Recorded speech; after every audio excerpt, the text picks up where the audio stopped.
Good morning, everyone. It's just a praise. Makita natin yung mga Jam Kids natin singing in front.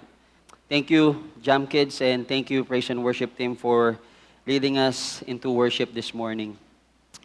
As you can see, well-decorated po yung sanctuary.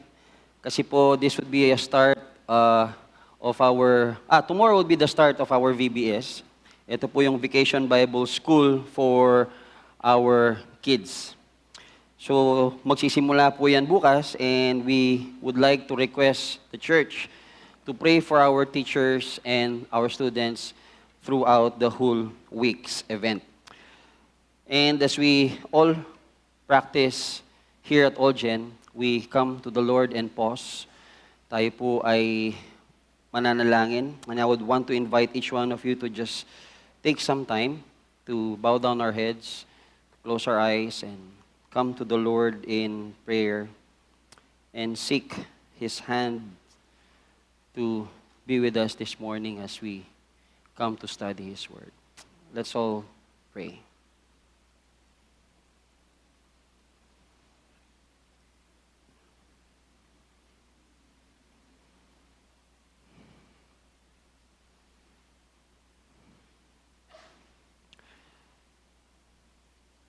Dakila naming Diyos, salamat po sa pagbibigay sa amin ng pribileyo. Kami po ay malayang nakakalapit sa inyo. Salamat po, Diyos, sa buhay na pinagkalob niyo sa amin. Salamat sa mga pagpapalang inyong ibinigay sa amin. Salamat sa proteksyon. Salamat sa pagmamahal ninyo sa amin. Salamat sa panibagong bukas na inyong pinagkakalob sa amin sa bawat paggising namin ng umaga. Salamat sa kalakasan sa amin pong mga trabaho, kalakasan po sa amin pong kalusugan, kalakasan sa aming pag-iisip, emosyon, kalakasan, Panginoon, na tanging sa iyo lamang nagmumula. Salamat din po, O Diyos, sa kapatawaran ninyo. Salamat sa inyong awa, sa inyong mercy, sa inyong grace. Sa kabila, Panginoon, ng aming pong pagkakatisod, aming pong mga pagkakamali, andyan po kayo upang kami po ay iahon at bigyan ng panibagong simula. Sa aming pong pag-aaral ngayon, nawa ituon ninyo ang aming puso, ang aming isipan sa inyong salita. At tunay nga, O Diyos, sa umagang ito, maranasan namin muli ang presensya ninyo sa buhay namin. Kasama namin ang kapwa-kapatid namin sa All Generations Church. Ito pong aming samod dalangin sa pangalan ni Jesus. Amen at amen. Once again, good morning sa lahat ng naririto. Good morning din po sa mga nanonood sa atin sa YouTube. And yes, meron po tayong YouTube channel. So, doon po sa mga hindi pa po nakakaalam, you can study and you can see yung pong ating mga worship services, yung mga worship sets, at maging po ang ating pong mga sermons na nangyayari tuwing linggo sa ating pong YouTube channel. So, hindi po tayo nalalayo. Okay? And today, we also would want to thank you for all those who are guests. Marami pong salamat sa inyo. It is our prayer that you would find this place a home for your spiritual journey. So dalangin namin sa aming mga guests ngayon, makita ninyo na ang Olgen po ay maaari ninyong maging pangalawang tahanan. Ngayon po, nakikita niyo po yung ating po ulit decorations, and it is a reminder of those who have undergone or went through Sunday school. Sino po sa atin dito mga laking Sunday schools? Parang kinahihiya ho ninyo yung Sunday school. Yan! Okay. So, dahil nga Sunday school at nanggaling tayo sa Sunday school, bibigyan ko kayo ng mga konting pag-aaral na alam ko naman na pinag-aralan natin. Okay? Meron akong mga katanungan dito. So, unang-una, tanungin ko kayo, Sino ang kapatid ni Abel at ni Cain? Naku, nakakalimutan na ano. Okay? Ang sagot po dyan ay si Seth. Yan. O, meron na ulit tayong So, parang Sunday school lang, ano? Sino naman ang kapatid ni Moses na naging spokesperson niya dahil siya nga ay hirap magsalita? Yun. Praise God. Si Aaron. Yan. Pangatlo, sino ang Bible character na kinausap ng kanyang donkey matapos niya itong paluin? Sino pa? Meron nang narinig eh. Okay. Si Balaam. So, hindi ko alam kung ang pronunciation is Balaam o Balam. Okay? So, siya yun. Tapos, ito po. Sana lahat po tayo perfect dito, no? Kahit na hindi po duman sa Sunday school. Anong edad si Jesus nang nagsimula siya sa kanyang ministry? Yon, praise God. Palakpakan naman natin yung sarili na. Yan, praise God. Okay, so yan po yung mga mangilan-ngilan lamang na natutunan natin sa Sunday school. And it really gives us a reminder na, Lord, salamat. Salamat po. Kahit na yung teacher namin, hindi po ako binibigyan ng snacks. Salamat pa din po. But there is one question that I would want to ask each one of us. And this would be our topic. Do we really know God? Gaano natin kakilala ang Diyos? Both on paper and both in heart. Ano ang mga nadidiskubre ninyong bago sa pag-aaral salamat, Levi. Pag-aaral ng salita ng Panginoon. And paano natin siya naipamumuhay sa panahon natin ngayon? It's a hard question, but it is a very, very essential question to answer, most especially for God's children. Malamang kung i-recite nyo yung Psalm 23, ito na. Sino dito ang makaka-recite ng Psalm 23? Nung minsan po, ginulat po kami sa staff niyan eh. Sino ang nakakabisado? Hindi ko po kayo papag-recitein, okay? Taas lang yung kamay sa nakakaalam. Siguro kung maglalagay tayo ng percentage dito, medyo bababa po tayo ng konti, no? But there is a story behind that Psalm 23. Merong nag-recite ng Psalm 23. Umiyak yung buong congregation. Pinalakpakan yung nag-recite. Pero merong sumunod na ni-recite yung Psalm 23. Tahimik ang buong congregation. Wala ni anumang ingay na narinig. Bakit? Kasi lahat ho umiiyak. Tinanong ngayon nung unang nag-share, bakit sila umiiyak? Nung ako nag-recite, nag-a-upload sila, pinapalakpakan ako. Ang sagot sa kanya, ito po. Kasi yung nauna, alam niya yung Psalm 23. Yung pangalawa, alam niya yung shepherd. Ulitin ko. Yung nauna, alam niya yung Psalm 23. Yung pangalawa, alam niya yung shepherd. Alam niya, kilala niya kung sino yung dinidescribe doon sa Psalm 23. Gaano po natin kakilala ang Diyos ngayon? Ang tanong. You may say, God is love. You may say every time when we come to church, God is good, and all the time, God is good. God is kind, God is forgiving, God is merciful. But have we ever asked ourselves, si God ba just din? Si God ba mayroon ding wrath? Si God ba nagagalit din? So those are just classic examples of characteristics of God. If there's one thing that we would know and understand and study this morning is the holiness of God, which encompasses God is love, God is merciful, God is forgiving, God is kind, God is good. Kabanalan ng Diyos. And from the verse that we have read, it says there, now this is eternal life, that we know you, that they know you, the only true God, and Jesus Christ, whom you have sent. A little background of John 17, this is a prayer of whom? Jesus Christ. Ay, nagpe-pray pala si Jesus Christ? Opo, yan po, panalangin po niya yan. Basahin po natin yan, John 17. Ito po ay kaangkop dun sa panalangin niya. Sabi niya, now this is eternal life that they know you.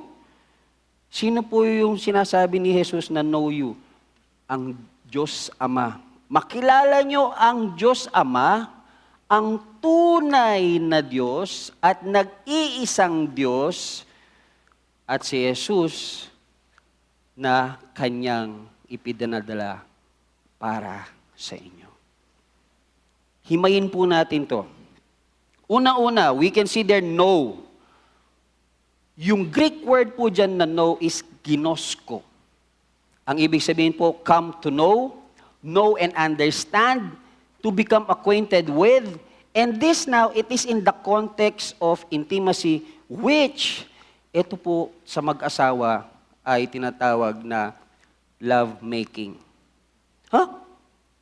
Meron palang ganon? Kasi po, to know is not just to know in mind. To know is also in heart. And to know is to put into action. That is ginosko. So hindi po pwede sa atin na ang gugustuhin lang nating i-know ay yung gusto natin. Kailangan i-know natin yung buong katangian ng Diyos Ama. Yan yung sinasabi ni Jesus. When you have the intimacy, especially for those married people, exposed kayo sa isa't isa. Yun nga yung context niyan. To make love with your wife and with your husband. That is the context. Exposed.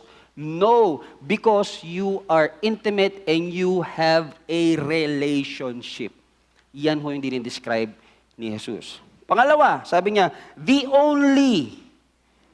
Bakit ho the only? Kasi noon ang daming Diyos-Diyosan. Sabi ni Jesus, ipinapanalangin ko kayo, makilala nyo, iisa lang ang Diyos sa Ama. Wala nang iba. Kaya nga sabi niya, alone and without a companion. Nag-iisa lamang ang Diyos. Yan po ang ibig sabihin. Pangatlo, sabi niya, true. Sorry. Ano ba yan? Mahirap pala pag mga bata yung mga dito, no? Napapasama kapag bibinata ka. Kahit may asawa ka na, may anak ka na. Sorry. Hindi ako, pangano lang po ito eh. Alright. Ibig sabihin niyan, that which has not only the name and semblance, but the real nature corresponding to the name. Halimbawa, si Fritz. Kilala niyo ako as Fritz lang. Pero para makilala niyo kung sino talaga yung Fritz, kilala niyo, pag kumindat ako sa inyo, alam niyo kung ano ibig sabihin. Pag tinapik ko kayo sa balikat, alam nyo kung anong ibig sabihin. Hindi lang, sino si Pastor Fitz? Yun, yung ano. Basta makikita mo siya dyan. Isa siyang pastor sa Olgen. Yan. Yun po. There's more to just the semblance of the name, but basically, the nature of who God is. Yun yung ibig sabihin niyan. Okay? Now, how do we now relate this sa atin? Paano siya mai-relate? Of course, ang context na dyan is dinidescribe ni Jesus Christ na siya ang source of what? Eternal life. Kaya nga sabi niya, di ba? This is eternal life, that you may know the only true God and Jesus Christ whom He sent you. Jesus Christ now is revealing Himself as the only source of eternal life. But that eternal life needs for every believer yung tinatawag na active involvement. Eternal life must affect the believer in terms of his or her relationship with the giver of eternal life, God and Jesus Christ. how it is an active involvement of the believer's life with God the Father and God the Son, founded on the experience of knowing the only true God. Sa buhay natin, we are active in involving ourselves to what? Environment. Tama? Paano mo malaman na maganda ang isang lugar? Pupuntahan mo. Paano mo malalaman na yung pagkain sa isang restaurant ay masarap? Pupunta ka at bibilin mo at titikman mo. You cannot do it passively like, oo nga no, ang sarap nga pala niyan. Tinitingnan mo lang. Isipin mo na lang na yung kinakain mo, chicken. Tapos yung isa talagang kumakain ng chicken. Do you see now the relationship? Now, if we claim that we have eternal life, then this should be one of our manifestation. Of what? Being active in our relationship with the Lord Jesus Christ and God the Father and the Holy Spirit. Paano? This is one. Attending a corporate worship. What is two? Reading God's Word, the Scripture. That is part of knowing. If we say that I have received Jesus Christ as my Lord and Savior, yan po ang ibig sabihin pag sinabi mong kilala mong Diyos bilang isang banal na Diyos. At yan po ang experience para sabihin natin, tunay nga na meron akong eternal life. Now, let's make now the foundation. So, paano? Kung active, ano ba makukuha ko dyan? So, sige, sabihin na natin, Pastor, banal ang Diyos. Meron siyang kabanalan, nakikita ko yan. Pero paano ko siya maintindihan? Meron pong dalawa pong foundation para po maintindihan natin na sinasabi ng salita kung paano natin maintindihan ang salitang kabanalan, ang holy, nang sa ganun po ay magkaroon tayo ng idea kung paano tayo maging active sa ating pong involvement sa ating relasyon kay Jesucristo. Unang-una, sabi niya dyan, holy means being set apart. Pag banal, siya po ay separate, nahihiwalay. When we come to look at Hosea 11:9b, sabi niya, for I am God and not a man, the Holy One among you. God is separate and above His creation. He is eternally self-existent. He is incomparable. He is sovereign. And He is above all other. Yan po ang isang description ng pagiging banal. Pangalawa, holy means purity. It conveys the idea of holiness of God is absolute purity. Ang Diyos ay may tiyak, ganap na kalinisan o kadalisayan na katangian. Sabi po sa 1 John 1:5, this is the message we have heard from Him and declare to you, God is light, in Him there is no darkness at all. Ibig sabihin, dalisay, pure. O, naintindihan ko na ho yan, Pastor. Ano nang mangyayari? When we come to know the nature of God, especially yung kanyang pagiging banal, merong changes na mangyayari. May pagbabagong mangyayari. Hindi ho pwedeng wala. Let me give you examples. Here are Bible characters that I know kilala din ninyo. And here is their situation and experience when they personally encountered the holiness, glory of God. Number one, we look at Moses. There are two encounters, burning bush and in Mount Sinai. Diba? Sabi ng Diyos sa kanya, remove your sandals. You're standing on holy ground. When he went up to Mount Sinai and received the tablets of stone, there was a desire by Moses to really see God face to face, pero sabi ni God, no. You can't. Kasi pag nakita ko, mamamatay ka sigurado. But when he came down to Mount Sinai, grabe yung glow ng kanyang muka.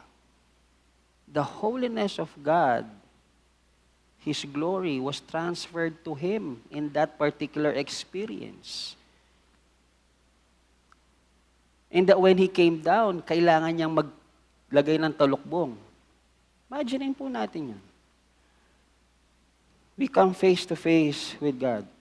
When He descended, His face was illuminated with holy that He needed to cover His face with a veil. When speaking to others, His face reflected the glory of the holiness of God. There was a change. May pagbabago. Pangalawa, si Job. Well, we all know the story of Job. He was a righteous man, he was wealthy, but then all of a sudden everything was removed from him. And at towards the end of the chapter, before the book ends, ang daming complaints, ang daming tanong. Then, at the last chapter, God spoke. Anong sabi ng Diyos sa kanya? Okay, Job, sa lahat ng mga tinatanong mo, sisimulan ko to, sagot. Saan ka nung ginawa ko ang pundasyon ng mundo? Where were you when I laid the foundations of the earth? It was that very moment it struck Job at sabi niya, I am unworthy. How can I reply to you? I put my hand over my mouth. Nanlumo si Job. Nung pinakita ng Diyos ang kanyang kabanalan at ang kanyang kapangyarihan, nanlumo si Job. When we come to the truth about God's holiness, we realize that we are nothing. We're filth. Wala tayong kwenta. Yet, instead of being dispirited of this fact, we are amazed at His glorious being who has shown His majesty and has given us mercy. Number 3, Isaiah.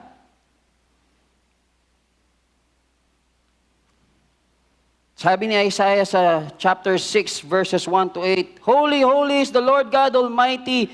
The earth is full of His glory. Isaiah said to himself, Woe to me, I cried. I am ruined, for I am a man of unclean lips, and I live among a people of unclean lips. And my eyes have seen the King, the Lord Almighty. Isaiah went into the temple to mourn for the sins of the people of God.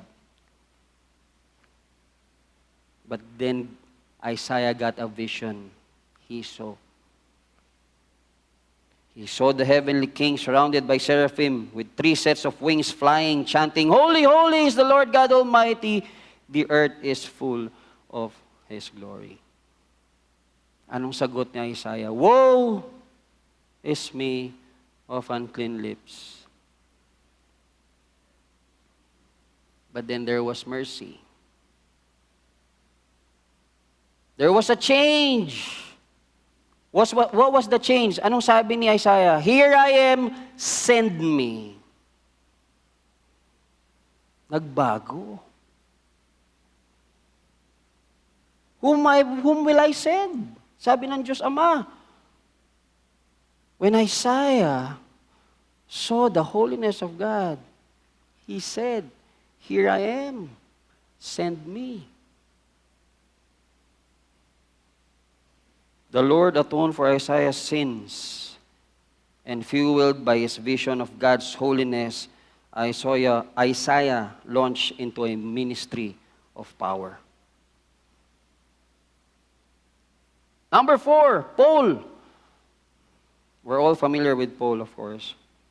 On the road to Damascus, ano nangyari? While he was about to persecute Christians, suddenly a light burst onto him, blinding him and knocked him down. And when we know he experienced the holiness of God. He was blinded. His eyes were burned. And through that experience, Saul of Tarsus became Paul the Apostle. And we all know what great ministry came after this encounter. He was no longer persecuting Christians, but he was what? Delivering the mighty gospel of God. There was a change at his encounter. Last one, si John. In Revelation 1, verse 9 to 18, John saw the voice that spoke to him. And then all of a sudden, when John saw God, he fell at his feet as though he was dead. But after that, anong sabi ng Diyos sa kanya? Do not be afraid, I am the first and the last, and I am the living one. I was dead, and now look, I am alive forever and ever. And from that experience, the Lord God revealed to John a glimpse of the future by writing Revelation. There was a change. May pagbabago. John experienced God's holiness, fell at his feet as dead, and rose to give us the greatest glimpse of the future the world has ever known. When Christ returns, we see the glory of God. Let me give you a summary of all of these things and how these people, Bible characters, have experienced the holiness of God. Number one, Moses experienced God's holiness, and the reflection of it made his face shine like the sun. Nakikita ho ba sa ating mga muka ang liwanag ng kaligtasan na natanggap natin sa Diyos Ama? O nakikitaan tayo ng kalungkutan, sawi, bigo, at walang pag-asa? Asan ang kaligtasan ating natanggap, mga kapatid? Job experienced God's holiness and hated himself, but his life began to make sense. Sino pa sa atin ngayon ang hindi alam kung ano ang purpose ng buhay natin? Sino pa sa atin ngayon na alam na may kaligtasan pero parang baliwala ang aking pinagdadaanan at parang baliwala ang aking buhay? Nasaan ang kaligtasang tinanggap natin? Isaiah experienced God's holiness and fell to the ground as an unclean man, but as one willing to say, "Here I am, send me." Nasaan tayo sa paglilingkod sa Diyos? Ano ang ginagawa natin para maipakita ang pagmamahal na tinanggap natin sa Diyos Ama at ibinayubay niya ang kanyang anak sa krus ng Kalbaryo? Where are we in serving the Almighty God? You say, ang dami pang araw, Pastor. Bata pa naman ako. Who knows we're all alive tomorrow? Who knows? Alam ba natin na buhay tayo bukas, pagtulog natin mamayang gabi? Now is the time. Ngayon na, mga kapatid. Walang sino man nakakaalam sa atin ano mangyari sa atin bukas. Kaya pag may mga pagkakataon, magsilbi sa Diyos.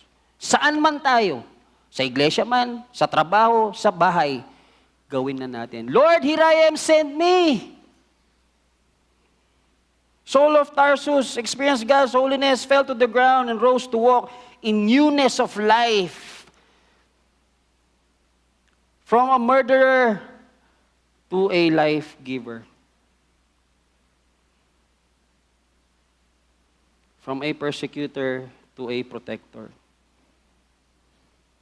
Saan po tayo ngayon sa buhay natin bilang Kristiyano? Nag-move ba tayo? Nagbago ba tayo? O same-same lang yan, Pastor?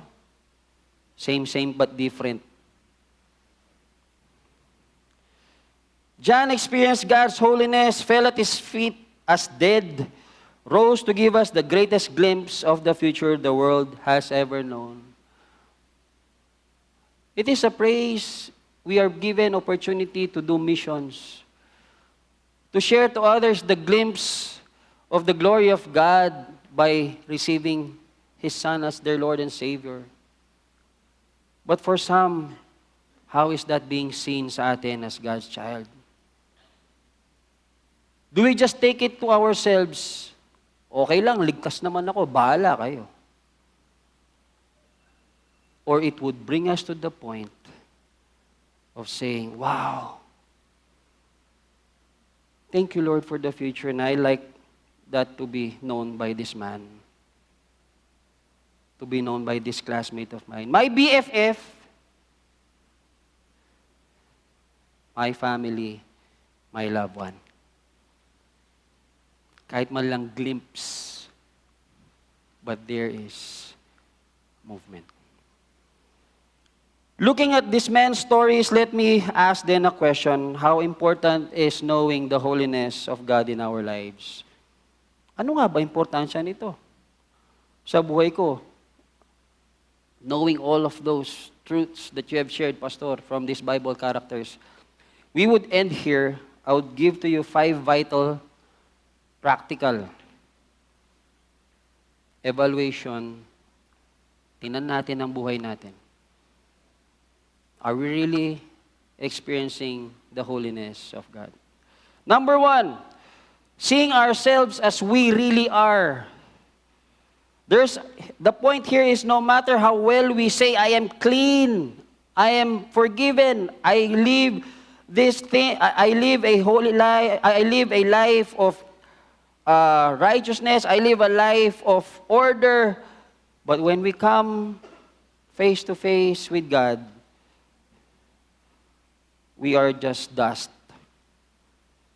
Nothing sa Kanya. The holiness of God helps us to measure ourselves not with others, but to measure ourselves in the standards and holiness of God. With God unfiltered, in the light of God's holiness, we see our own imperfections and sins more clearly. And we realize that our righteousness is as filthy rags. I am nothing. Hindi ako pwedeng magmayabang sa kahit sino mang tao. Dahil pagsarap ng Diyos, ang estado ko, makasalanan. But by the grace of God, He sees us differently. That is holiness being experienced. That is God unfiltered. We come to a humbling experience and recognition that when we come face to face with God, we see ourselves forgiven. And we are supposed to be humbled by that. Natatanggal ang yabang. Number 2, it leads us to the understanding of the cross. Oftentimes, we see the cross. Minsan nga, itatatu pa yung cross. O kaya gagawing kwintas. Lahat na lang ng klase ng simbolo ng cross. Ang tanong, alam mo ba kung anong cross? What is the cross to you, and how do you understand it? When we come to know the holiness of God, we better understand the cross. The cross is the ultimate display of God's holiness and justice. God's holiness demanded that sin be punished, but His love provided the way for us to be redeemed. And on that cross, Jesus bore the wrath of God that we deserve.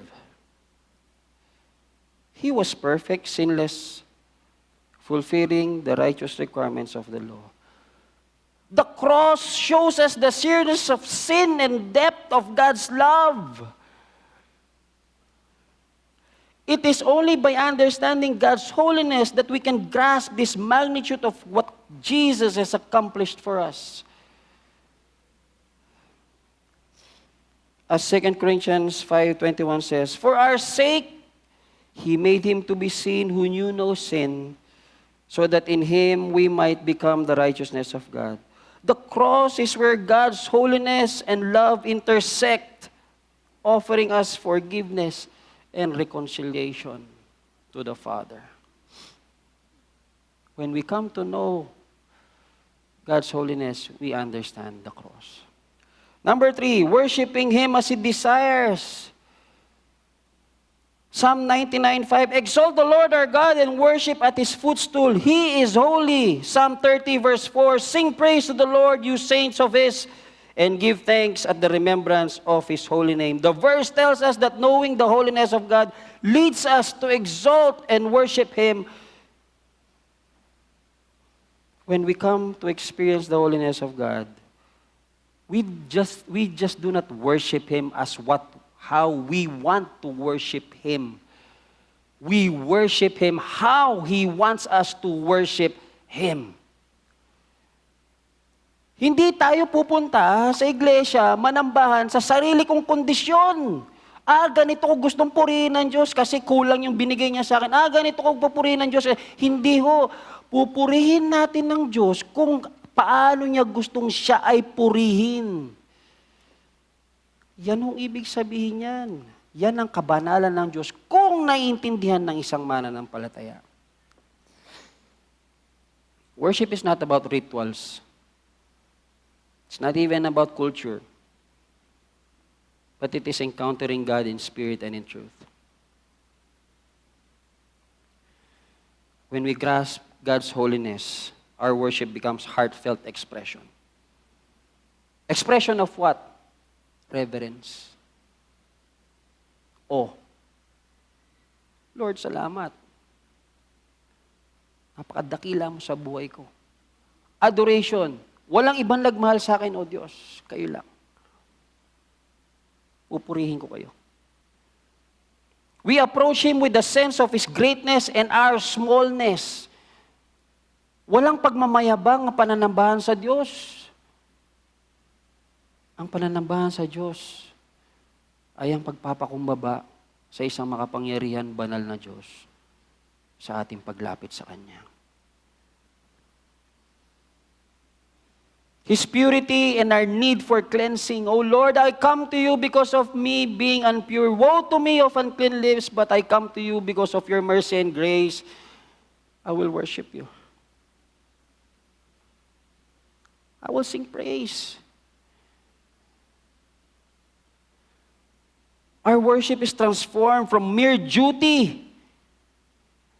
Kailangan natin papunta sa church kasi kailangan mag-worship. Lagot ka, pag hindi ka kumanta, papaluin ka ni ganito. Lagot ka, pag hindi ka kumanta, ganito. Hindi ho ganun. It's nothing like that. It is a joyous response to who God is in your life. Anong ginawa ng Diyos sa buhay ko?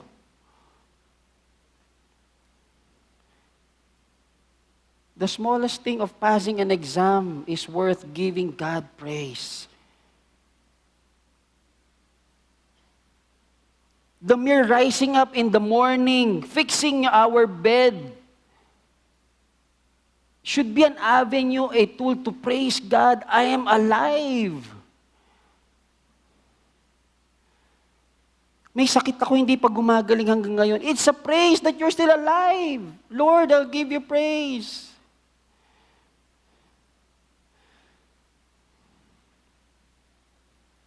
Worship is not just limited also on Sundays. Worship is an everyday lifestyle. If we go back to yung mga previous na messages natin, even in simple things in life, there's worship. You pray for a choknut. Tawa ka ng tawa, choknut. That's a praise. Yung iba nga walang makain eh.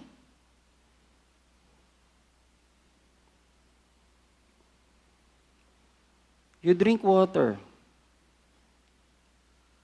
That's a praise. You go home with family. That's a praise. It's everything that you are. brothers and sisters in the Lord, hindi po ito compartmentalize. Kung kailan ko lang gusto mag-worship, doon lang ako mag-worship. Hindi ho ganun. Dahil kahit wala ho tayo sa All Generations Church, there is worship. And there should be. Bakit? Because sabi ni Jesus Christ, this is eternal life.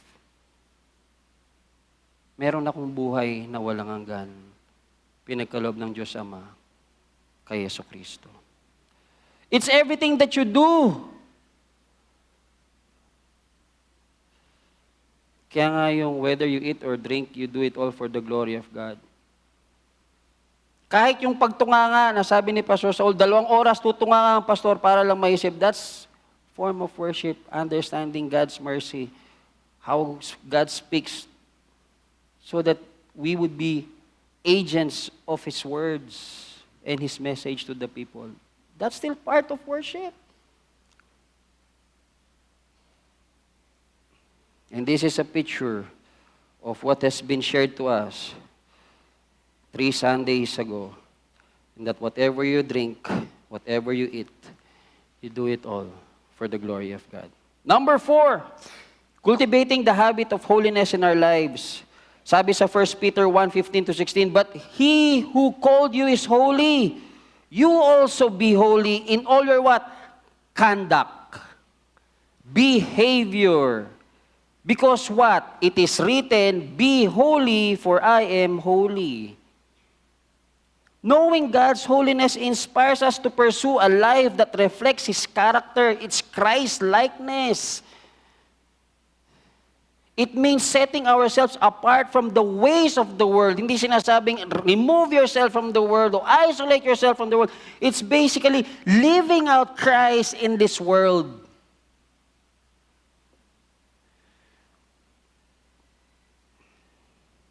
Choosing to be pure over sin. Alam mo, magkakasala ka dyan. Hindi ako pupunta dyan, magkakasala ako dyan. Ay?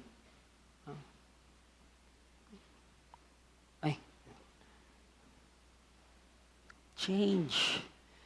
You choose to be pure. You seek to live in obedience to God's word.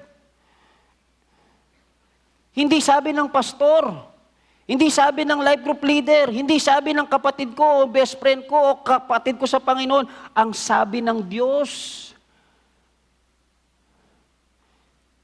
Ang kasalanan po, black na po yan, wala na po yung gray, kasalanan po talaga yan. Hindi na po natin pwedeng pagbalik ta rin pa kung ano pang justification. It's sin.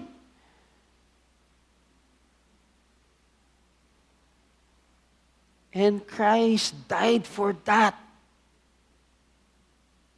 To give us a hope and a future. How do we understand that? God's holiness. We live lives the right way now. For it is no longer I that live, but Christ that lives in me. Therefore, I am no longer a old creation, but now a new creation. Kung ayaw natin magbago, tanggalin natin yung mga verses na yun sa Bible. At sabihin natin, okay na yung namatay ka, Lord. Ligtas na ako, magkita na lang tayo sa iyong pagbabalik. Ang galing, ano? Tapang. This is not about legalism, brothers and sisters in the Lord. But this is a heartfelt desire to honor God with our lives. Pag mahal mong asawa mo, kailangan ka pa bang diktahan ng asawa mo? Hindi na. Gagawin mo. Ipapasulat mo pa ba sa asawa mo? Etong gagawin mo, 1, 2, 3, 4, 5. Paggising mo ng umaga, itupi mo yung pinaghigaan mo, kunin mo yung labada, laban mo, pagkatapos, ganun ba?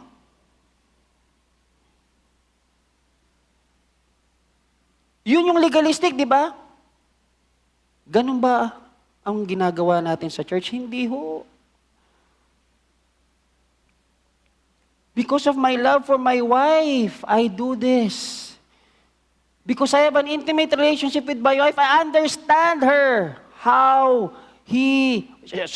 She would want to be loved. Not just me. Ganun ho yun dito. When we understand God's holiness, we give our all to live a holy life.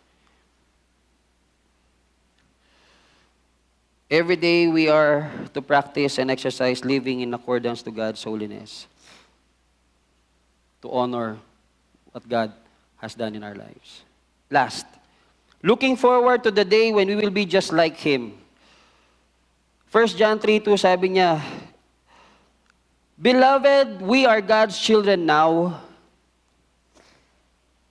and what we will be has not yet appeared, but we know that when He appears, we shall be like Him, because we shall see Him as He is. The promise of seeing God face to face and being transformed into His likeness is a powerful motivator for holy living. It fills us with the hope and anticipation, knowing that our present struggles with sin and imperfection are just but temporary. One day we will be fully sanctified, free from sin, and able to enjoy the perfect fellowship with our holy God forever. In today's digital world, having a filter on cameras and pictures in social media makes one beautiful. But this practice is often frowned upon and seen as negative. Unfiltered would mean exposing ourselves as we really are, flawed and imperfect. However, with God, unfiltered, we uncover God's beauty in His holiness. Yet we realize with His holiness, we tend to place a filter on this in order to cover ourselves from the realities of that truth would have upon us. We excuse ourselves and say He is holy, but He is loving and gracious and would forgive anyway. Brothers and sisters in the Lord, as we have journeyed together into the heart of God's holiness, witnessing God, unfiltered, we've seen how understanding His holiness allows us to see ourselves in the light of His purity, to comprehend the profound significance of the cross, to transform our worship into genuine adoration, to cultivate a habit of holiness in our lives, to look forward with the hope to our future transformation. God's holiness strips away all pretenses and brings us face to face with His unfiltered majesty and righteousness. God, unfiltered, it is in this raw, unadulterated understanding of God the way we truly grasp our need for Him, our dependence on His grace, and the depth of His love. This unfiltered vision of God not only humbles us, but also exalts Him, showing us that the true essence of worship and the life He calls us to lead. As we live here today, let us carry with us this vision of God, unfiltered. Let it inspire us to live a life marked by His holiness, to seek Him earnestly, and to anticipate the day when we will all stand before Him, transformed into His likeness. May our knowledge of His holiness continually drive us to a deeper reverence, greater love, and a life wholly devoted to Him. May God bless you, brothers and sisters in the Lord. May we all now stand up as we respond to God's holiness. Let's see ourselves in His great throne of grace.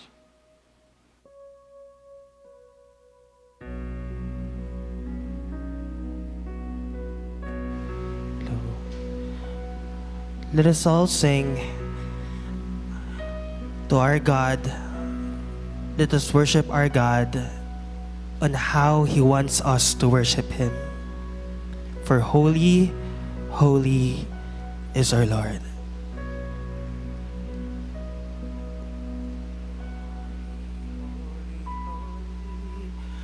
Holy, holy, holy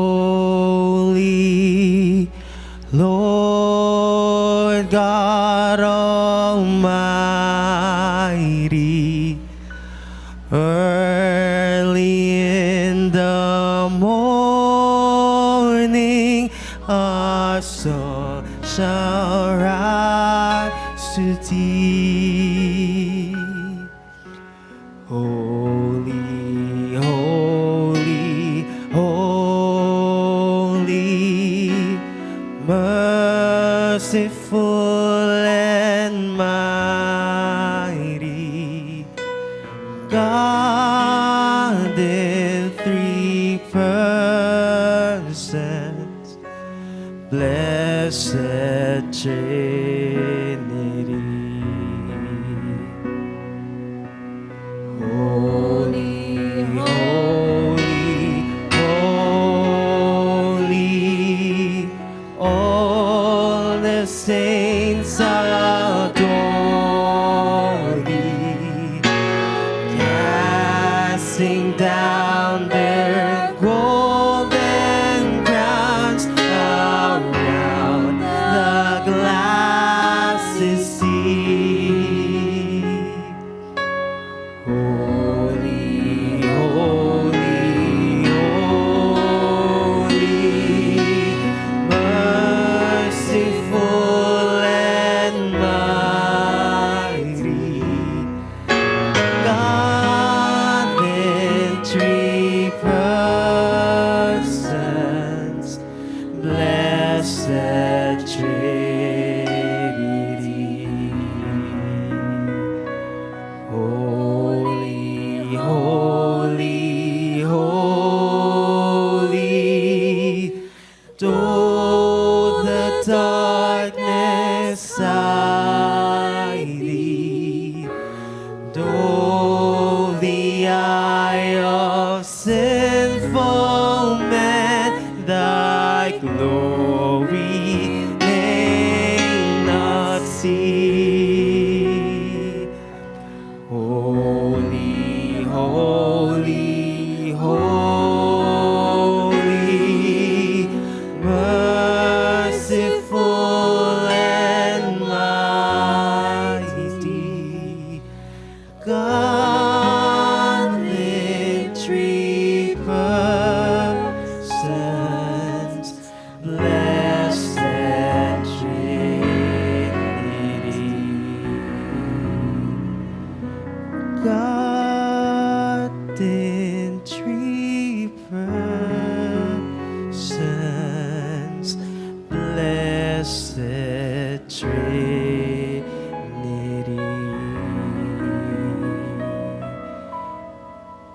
Purihin po ang ating Panginoon. Tayo pong lahat ay makaupo po muna.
Thank you, Jam Kids.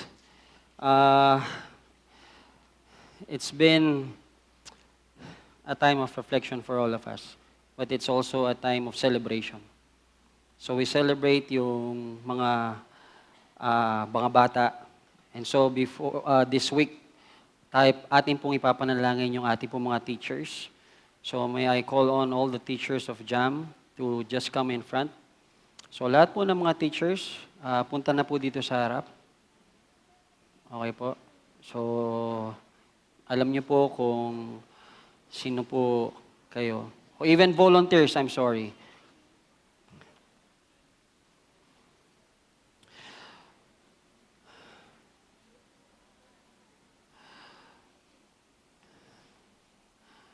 All Gen Church, ito po ang mga behind the scenes na nag-aalaga po ng inyong pong mga anak habang tayo po ay nandito sa loob ng sanctuary to worship. Can we give them a clap and appreciation for what they're doing?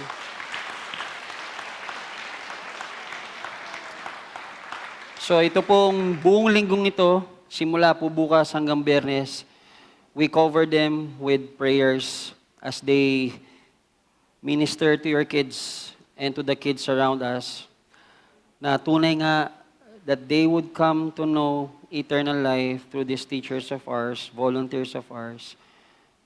Not just any God, but the only true God, Jesus Christ, who through Him gives eternal life. So may I invite everyone to just lift up our hands to them, and we pray and cover them with prayer for the whole week.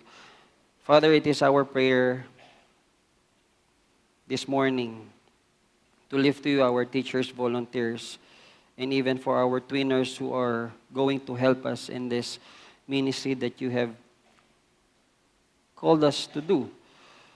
And just as you have said in the scripture, Lord, let the children come to you. Father, we pray that you would make our hearts pure, that the things that we would be giving and teaching to the children whom you are revealing yourself to in the lives of these teachers and volunteers may be pure and genuine and true without any hindrance or without any fault, Panginoon.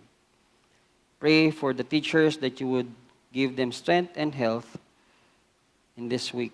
We thank you for giving them favor as they ask for a leave sa kanila pong mga supervisors and sa kanila pong mga work. Thank you, O Lord, for granting their requests. Father, we pray for those children who have registered, most especially those who have not come to know you as their Lord and Savior, that through the lives of these teachers, you would be known and be revealed. And not just that, O Lord, that you would instill to them that this is a home for them as your children. Lord, again, we lift to you our teachers. May you bless the works of their hands this week. Prepare our registrants. Prepare everything, O Lord. May you go ahead of this ministry. All for the glory and honor and the furtherance of your kingdom. In Jesus' name we ask all these things. Amen and amen. Thank you, teachers. May we all stand up as we end our worship service this morning. May we all bring out with us, bring home the verse, this is eternal life. That we would all know the only true God, Jesus Christ, whom God the Father has sent us.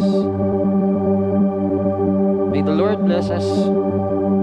May the Lord protect us from stumbling. May the Lord preserve us, bring us once again through His power, majesty. In the name of the Father, the Son, the Holy Spirit. Amen and amen. Good morning, brothers and sisters. God bless us.